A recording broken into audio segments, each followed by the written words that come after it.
Thanks for tuning in. And by the way, guys, for people that have been talking about this in the comments, this is my new channel. That old channel is no longer mine, and I'm not planning, at least at this point, to start up a new one for this type of content.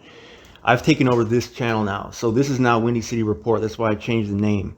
Corey Brooks, Pastor Corey Brooks, who I gave the old channel to, he'll be changing the name. I think he's going to do a documentary that he's going to upload to that other channel he was telling me sometime in the fall, and he's at that point going to change the name on that channel. But this is my new channel. So if you're subscribed to this channel and you're subscribed now to Windy City Report, this is no longer Chicago Writer.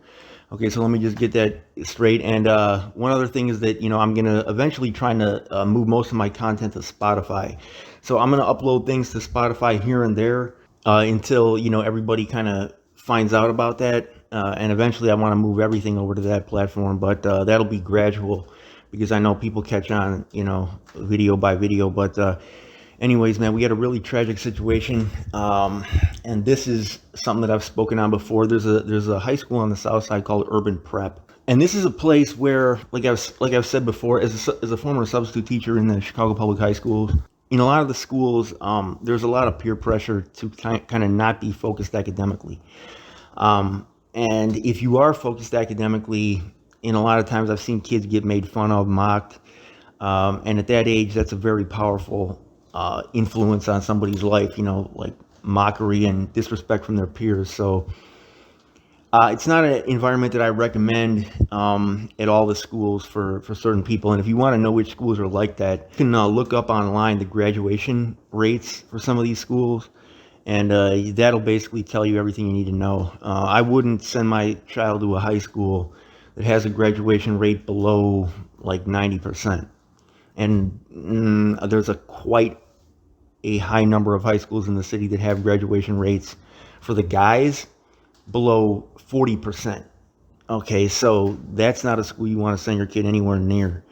But there's a school called Urban Prep where it's the opposite of that, man. These are kids that are from those areas that, feed into high schools like that, but these are kids that are focused. These are kids that are very strict with themselves academically. It's a school that, sets a high standard for academic performance, and they send almost all of their graduates to college. A kid that's going here, he's got a good shot. He's got a good chance moving forward from high school. And we had a young man that was just recently killed from the hundreds, from the wild hundreds, from the Altgeld Gardens neighborhood. I don't know if he's from there, but this incident took place in that area. When he got caught in Crossfire between two shooters in Chicago and killed, and it seemed like he wasn't even involved in this at all. So a Chicago family returned home from vacation. To heartbreak, they're saying after an Urban Prep Academy student was shot and killed, loved ones told ABC7 Chicago that a 16-year-old named Andre was caught in the crossfire of two groups when he lost his life at the Altgeld Gardens homes on the far south side near 131st. And his mother said, "I just wish I could have been there with him. I just wanted him to know that he's not alone. He's never alone." So the family of Andre said that he had just got done playing basketball when he was caught in the crossfire of two groups. And he was shot and killed while his family was hundreds of miles away on a trip that he was supposed to be on. So he was supposed to go on vacation with his family. He didn't go, stayed back home, was hooping, and got caught in crossfire, man. And his mother said, "I'm mad that he was taken from me and I couldn't be there with him." She said they can't go to the park. He was playing basketball. So his mom said that he wasn't able to get off work for their family vacation to Florida. Now she's reeling after the bond between her and her oldest son was forever torn apart. She said his stepsister called me and said, "Andre's shot, he's not moving." They went and got his stepfather, and they wouldn't let anybody approach him, so he died alone. So police said that somebody in a burgundy SUV pulled up and began firing at around 4:05 p.m. Sunday near where he was at in the Altgeld Gardens homes on the south side. So another group then returned fire. And I think it was the mom was saying, and he got caught in the middle. He was trying to run home. The Chicago police chief said, the chief of detectives, said, were they trying to target somebody else? We don't know.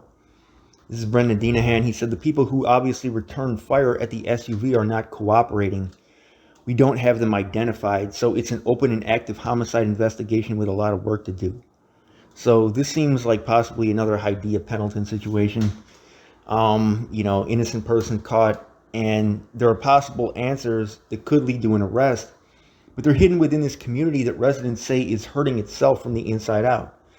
So the mom said, "I'll never know, and I'll just be walking amongst the person that killed my baby." She said it's heartbreaking because the kids, it's like they don't have a chance at all, man.